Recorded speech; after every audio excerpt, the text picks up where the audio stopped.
Secondary मोतियाबिंद जो होता है ना, वो मोतियाबिंद नहीं है। पेशेंट लोग इसे मोतियाबिंद समझ लेते हैं। बच्चों की सर्जरी होती है मोतियाबिंद की, उसके बाद सबसे ज्यादा होने के चांस रहते हैं, क्योंकि उनमें जो सेल्स होते हैं ना बहुत एक्टिवली ग्रो करते हैं।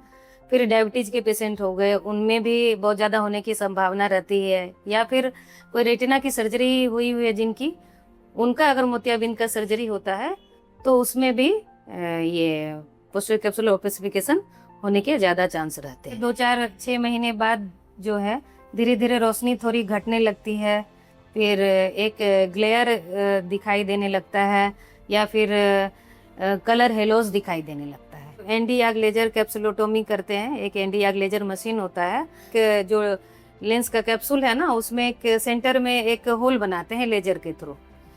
तो उससे क्या होता है कि जो सेंटर में हमने होल बनाया है उससे रोशनी जाके रेटिना तक पहुंचती है और मरीज को अच्छा दिखाई देने लगता है। ये सेकेंडरी मोतियाबिंद दोबारा नहीं हो सकता है।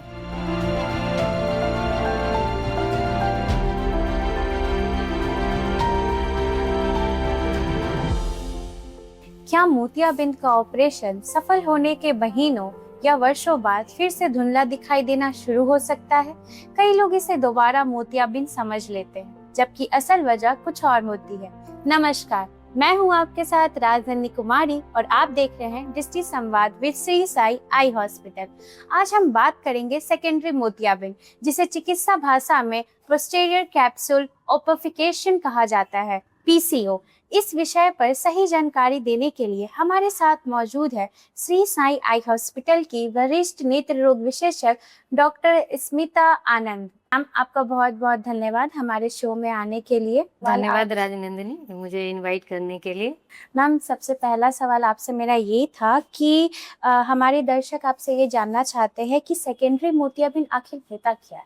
सेकेंडरी मोतियाबिंद जो होता है ना, वो मोतियाबिंद नहीं है। पेशेंट लोग इसे मोतियाबिंद समझ लेते हैं, लेकिन होता क्या है कि ये हम लोग जो एक लेंस जो रखते हैं उनका कैटरेक्ट हटाने के बाद एक बैग होता है, कैप्सुलर बैग। उसमें जो सेल्स होते हैं ना, वही ग्रो करके सेंटर की तरफ आते हैं। उसके बाद विजन कम होने लगता है, जिसको कि हम लोग आफ्टर कैटरेक्ट या पोस्टीरियर कैप्सुलर ओपेसिफिकेशन बोलते हैं। मैम, मेरा आपसे दूसरा सवाल ये था कि ये किन लोगों में होने की संभावना सबसे ज्यादा अधिक होती है? ये तो मोस्टली 50% पेशेंट में जो है मोतियाबिंद सर्जरी के बाद ये होता है, लेकिन सबसे ज्यादा होता है जो बच्चों की सर्जरी होती है मोतियाबिंद की, उसके बाद सबसे ज्यादा होने के चांस रहते हैं, क्योंकि उनमें जो सेल्स होते हैं ना बहुत एक्टिवली ग्रो करते हैं।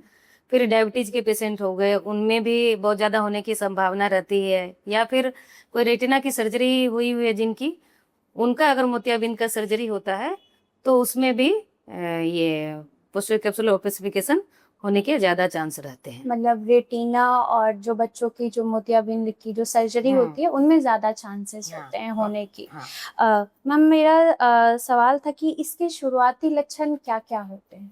पीसीओ के शुरुआती लक्षण होते हैं कि जैसे कि पेशेंट किसी की मोतियाबिंद की सर्जरी हुई रहती है और रोशनी अच्छी आई है, फिर धीरे धीरे 2-4-6 महीने बाद जो है धीरे धीरे रोशनी थोड़ी घटने लगती है, फिर एक ग्लेयर दिखाई देने लगता है, या फिर कलर हेलोस दिखाई देने लगता है। तो ये सब इसके लक्षण हैं। तो फिर आपको एक बार आना चाहिए दिखाने के लिए कि ये लक्षण हो सकते हैं सेकेंडरी कैटरेक्ट। मतलब धुंधलापन थोड़ा थोड़ा दिखाई देना है, तो उसके बाद डॉक्टर से सलाह लेनी चाहिए। तो मैम, ऐसे लक्षण दिखाई देने पे मरीज को कब डॉक्टर से मिल लेना चाहिए? देखिए, अगर कैटरेक्ट सर्जरी के बाद रोशनी अच्छी आई रहती है और ये सब सारे लक्षण दिखाई देने लगे, जैसे कि रोशनी कम होना और ग्लेयर, कलर हेलोज वगैरह, तो इमीडिएट पेशेंट को आना चाहिए, डॉक्टर से संपर्क करना चाहिए, क्योंकि ये तो आफ्टर कैटरेक्ट के लक्षण होते ही हैं। कुछ अदर जो आंखों की बीमारी है उसके भी लक्षण हो सकते हैं। तो इसलिए एक बार तो जरूर आके कंसल्ट करना चाहिए नेत्र रोग विशेषज्ञ से। नेत्र रोग विशेषज्ञ से एक बार आके ये सलाह लेनी चाहिए कि ये कोई अदर बीमारी है कि ये सेकेंडरी ही मोतियाबिंद है। इसके बाद अगर इसका इलाज ना कराया जाए तो इसके क्या क्या नुकसान हमें देखने को मिलते हैं? अगर इसका इलाज नहीं कराया जाए तो रोशनी और घट सकती है, जो पोस्टीरियर कैप्सुलर ओपेसिफिकेशन है और ज्यादा बढ़ सकता है, और ग्लेयर हो सकता है, तो ड्राइविंग में दिक्कत होती है पेशेंट को, या फिर पढ़ने लिखने में भी दिक्कत होगा, लोगों को पहचान नहीं पाएंगे। तो यही सारी अंधापन दिक्कतें जैसा हैं। समझते हैं? नहीं, अंधापन तो नहीं होता है, पर रोशनी बहुत हद तक घट जाती है। अच्छा, रोशनी बहुत हद तक घट जाती है मरीजों की अगर वो टाइम पे अपना इलाज ना करवाए तो। हाँ। इसकी जांच कैसे की जाती है, मतलब इसकी जांच जब कैसे पेशेंट आते हैं तो सबसे पहले हम लोग तो जैसे विजन करते हैं, देखते हैं कि विजन घटा हुआ है, फिर हमारे पास भेजते हैं वो लोग अपना विजन वजन जांच करके। तो फिर स्लिट लैम्प पे हम लोग एग्जामिनेशन करते हैं, तो उसमें देखते हैं कि लेंस के पीछे जो है एक झिल्ली बनी हुई रहती है, तो उसी से पता चलता है। और फिर अदर जांच हम लोग भी करते हैं कि दूसरा और कुछ कारण तो नहीं है रोशनी घटने की।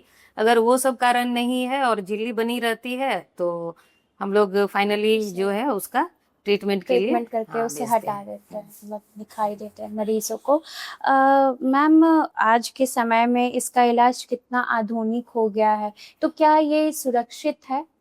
हाँ, आज के समय में तो इतनी अच्छी टेक्निक्स आ गई हैं, जैसे कि अभी हम लोग लेजर एनडी-याग लेजर कैप्सुलोटोमी करते हैं। एक एनडी-याग लेजर मशीन होता है, उस पे बैठाते हैं, पेशेंट का चिन्ह रखते हैं, फिर उसके बाद आंखों में दवा डालते हैं, जो सुन्न करने वाली दवा होती है, उसको एक ड्रॉप डालते हैं, फिर तुरंत 2 से 3 मिनट में जो है लेजर कैप्सुलोटोमी कर देते। इसमें हम लोग क्या करते हैं कि एक जो लेंस का कैप्सूल है ना, उसमें एक सेंटर में एक होल बनाते हैं लेजर के थ्रू।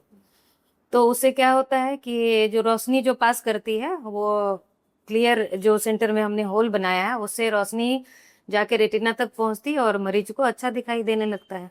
2 से 3 मिनट में इसका इलाज अच्छे से हो जाता है और 15 से 20 मिनट में मरीज घर भी चले हाँ। जाते हैं। मैम, मेरा सवाल था कि क्या सेकेंडरी मोतियाबिंद दोबारा हो सकता है?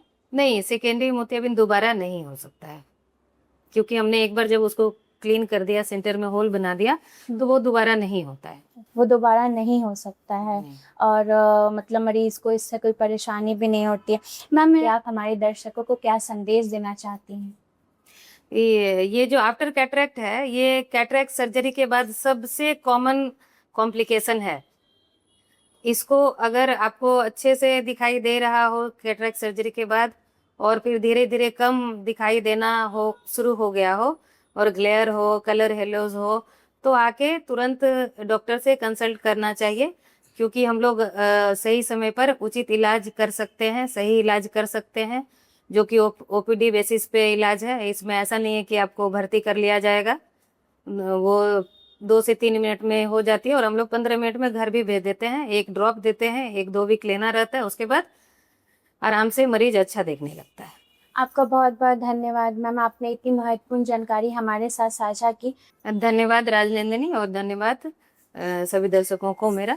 तो जैसा कि मैम ने कहा कि 15 से 20 मिनट में आप घर भी जा सकते हैं, 3 से 4 मिनट में आपका लेज़र ट्रीटमेंट होता है, वो भी बहुत ही सुरक्षित तरीके से, और आपको एक आई ड्रॉप दिया जाता है जिसे आप लेके अपने घर जा सकते हैं।